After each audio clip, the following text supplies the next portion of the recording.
We went on the local scene to Pilgrim Hall Museum to check in on the progress of their historical painting restoration.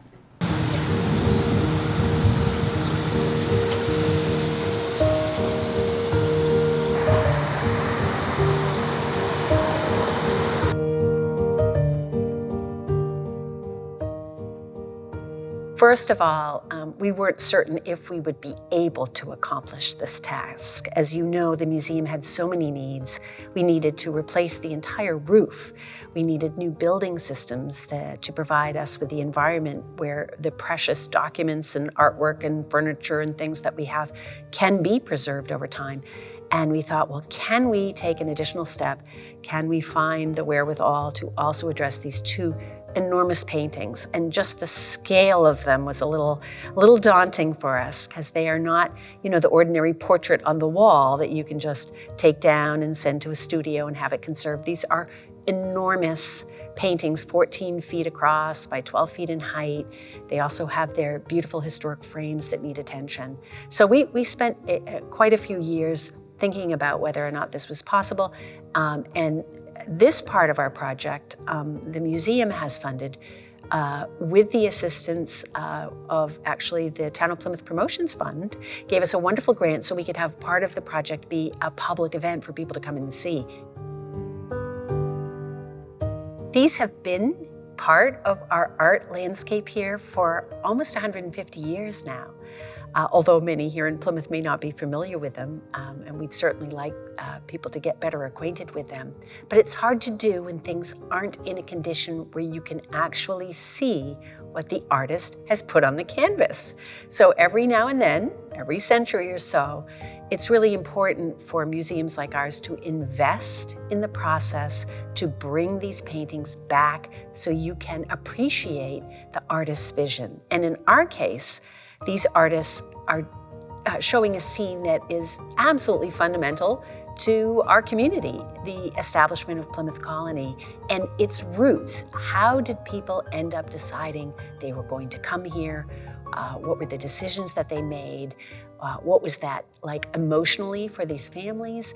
And that's what these paintings that we have now conserved show us.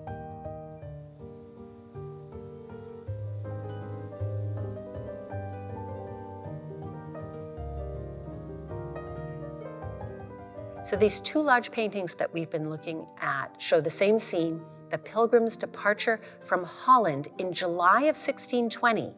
And they're leaving where they have lived for about a dozen years in exile in Leiden, the city of Leiden in the Netherlands. And they've sold their homes in some cases. They're ready to make this big move. It's a huge unknown what they're stepping into. And they're boarding this little vessel called the Speedwell, and it's going to take them to Southampton in England. They're going to meet up with a larger ship, the Mayflower, and the two ships are going to sail over together. That was the plan. Didn't exactly work out that way. This little Speedwell that we see in the scene of both of these paintings actually never made it across the Atlantic. It had to be abandoned and left behind. But both of these artists, one an English artist, Charles Lucy, in 1847, he chose to represent the scene, and it really is this classic scene of what we think of as America's story coming over. America is an immigrant nation. Obviously, we had a well-established culture here in all regions of our land today, the indigenous peoples who were here. But the story of America is the story of people coming from other parts of the world. And these paintings show that moment of departure. So Charles Lucy, this Englishman, was struck by this story, and he did one version of it. That's the painting that's behind me right now. And then the other one was done for the United States Congress and created by a painter called Robert Ware, an American painter, and that hangs in the US Capitol Rotunda. So we can't have that painting here at Pilgrim Hall. And in 1875, the museum decided they really wanted to have that painting available here in Plymouth because it's our story here. So we hired an artist, Edgar Parker, and he actually went to the US Capitol Rotunda in the summer of 1875 and copied the original painting and brought his canvas here to Plymouth, unrolled it, and it's been on the wall of the museum since 1875, which is why it needed some additional care. It's a fantastically well-executed copy, beautifully painted and done, and we can see all these wonderful details that Edgar Parker very carefully copied from the original. And it is the only copy in Pilgrim Hall Museum, but it's pretty impressive as a copy.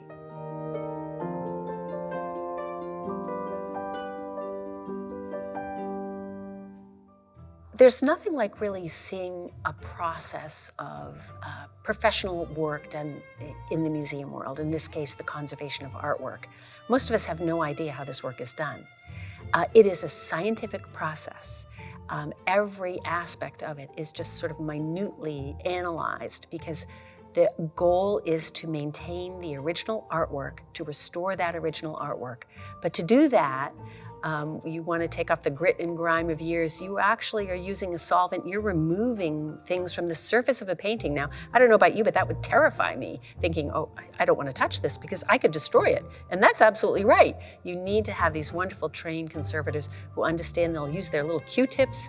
They'll use these tiny amounts of things. So they've really, literally gone over these massive canvases, centimeter by centimeter.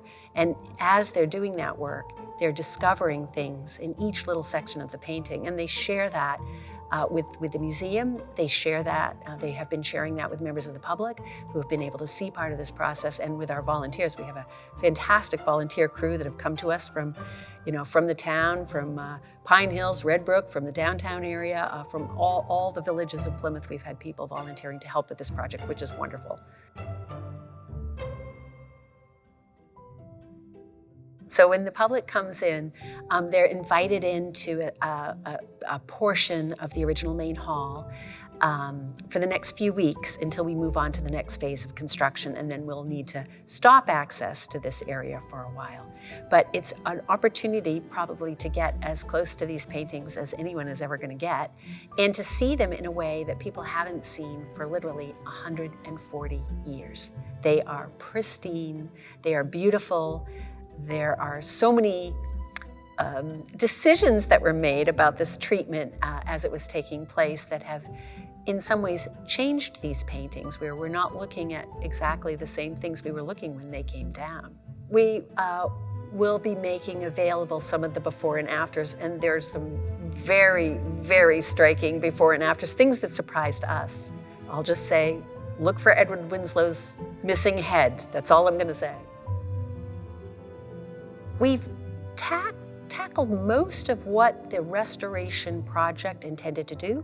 New roof, the building envelope has been repointed so water isn't getting in anymore.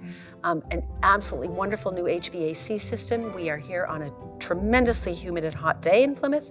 It is just like a dream here in Pilgrim Hall, and the paintings like that. They like this kind of conditioned environment, and it's good for people too.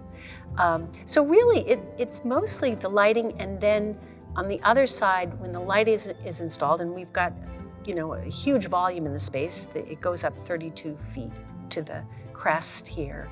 That really occupies the space. People are up on scaffolding, they're up on lifts, there's wires, it's a lot of electrical work. So that is something we can't have the public in the space. But when that is done, then the next thing is going to be getting all the rest of the artwork back up in these walls. And that's going to be quite a process. We have to bring all the artwork out, we have to examine its hardware, we have to work with art handlers. It's a tricky space to install. But I can't wait. But we'll have our 3 giant paintings back on the wall. These 2 that now have just been placed back, and then of course the large painting, the Henry Sargent Landing in the Pilgrims, that was restored a few years ago and is really one of the centerpieces of the museum.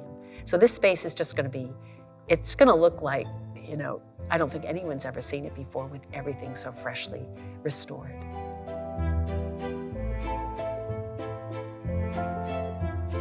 I have always loved the sense of history in growing up here on the South Shore. You drive down a little back road, you see an old barn, you see an old house, you see an old stone wall. These were the features that I grew up with, and to me they are beauty. I've always loved them. And then it's not just the aesthetic, it is everything that you look at in this historical landscape that we occupy has a story to it. And one of those stories is the story of the indigenous people that were here. As a child, I used to go out, see the stone walls that the colonists built, and find arrowheads in the forest soil. And so these layers of our history that are right here have just always fascinated me. And we've got some great local memories here. There's so many people. It doesn't matter if it's the 17th century history, the 18th century history, or the history maybe of we have from our grandfathers and even from our parents' generation that can tell us what their lives were like here. These layers, I think, are really vital to understanding the place that we live, and I like to have an understanding of the place where I live, and I encourage others to do the same. It's very rewarding.